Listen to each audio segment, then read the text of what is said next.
students of 9B. In this period of mathematics, we are going to start a new chapter, that is triangles and their congruency.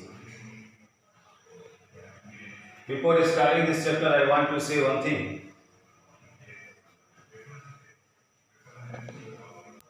Before starting this chapter, I want to say one thing.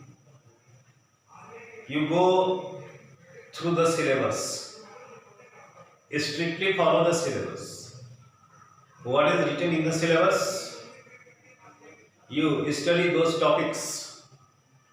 You solve the questions related to those topics. Don't go away from the syllabus, because you know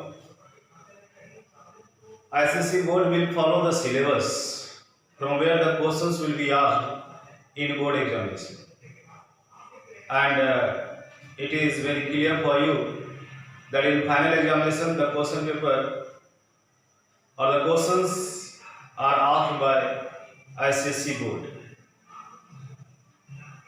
So if we follow the syllabus, then our syllabus of triangles are classified into 4 groups. The first group is congruency, 4 cases: SSS, SAS, AAS and RHS. After that, it is written in the syllabus illustration through cutouts and simple applications.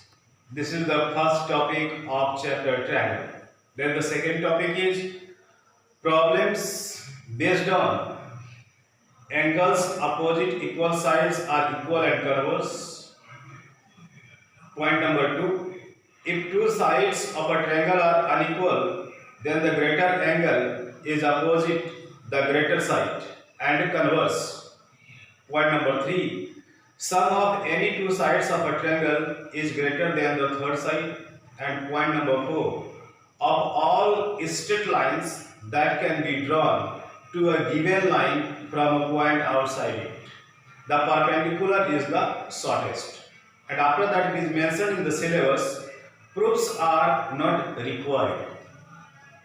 Then we have group C. In group C, midpoint theorem is mentioned, and in group D, Pythagoras theorem is mentioned.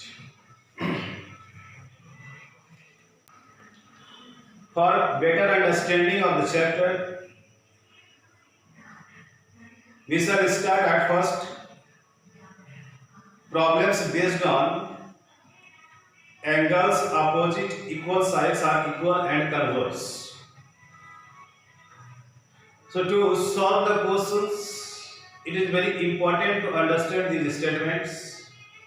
To understand this statement through different diagrams, then we shall be able to solve the questions related to these topics. This is group B. Again, I am telling you, this is group B of triangles. In that, at the top it is mentioned in the syllabus, problems based on. Then point number 1 is angles opposite equal sides are equal and converse. What is the meaning of this statement?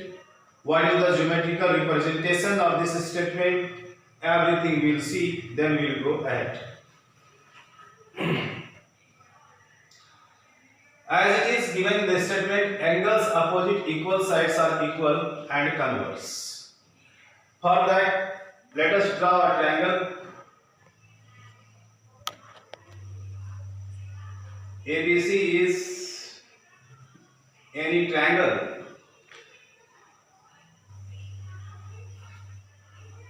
in which these 2 sides AB and AC are equal.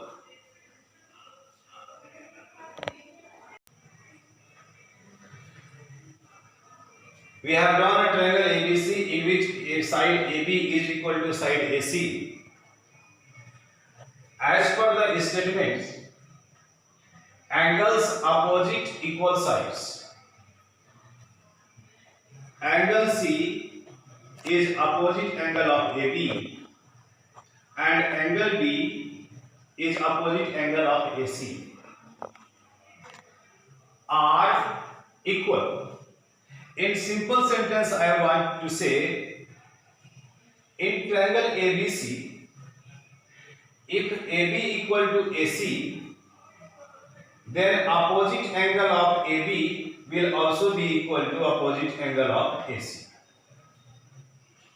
For that, I have considered one triangle ABC in which AB equal to AC, and we write for that, in triangle ABC, AB equal to AC, then angle ACB is equal to angle ABC. This geometrical representation states that if in a triangle ABC, these two sides AB and AC are equal, then opposite angle of AB, that is angle C, or we say angle ACB, will be equal to opposite angle of AC, that is angle ABC or angle B. Now it is written converse. In converse of this statement, the statement will be written opposite, and the statement will be, converse of this statement will be sides opposite equal angles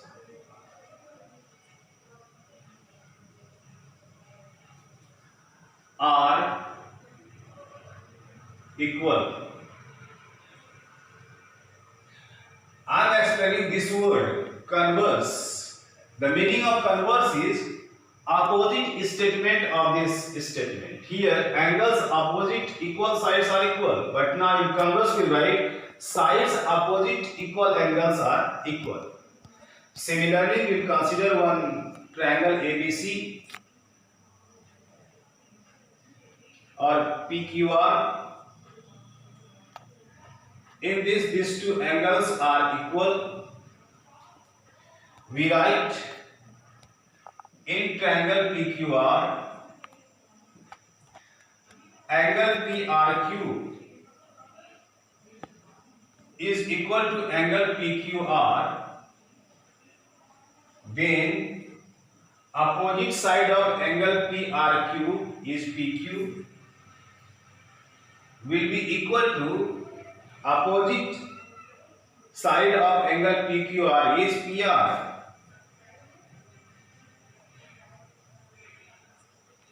Combined these two, if two sides are equal, then opposite angles of these equal sides will be equal. If AB equal to AC, then angle ACB equal to angle ABC. And the converse of this statement became sides opposite equal angles are equal. If angle PRQ is equal to angle PQR, then opposite side of angle PRQ and opposite side of angle PQR will also be equal. So the opposite side of angle PRQ became PQ and opposite side of angle PQR became PR. PQ and PR, these two will also be equal.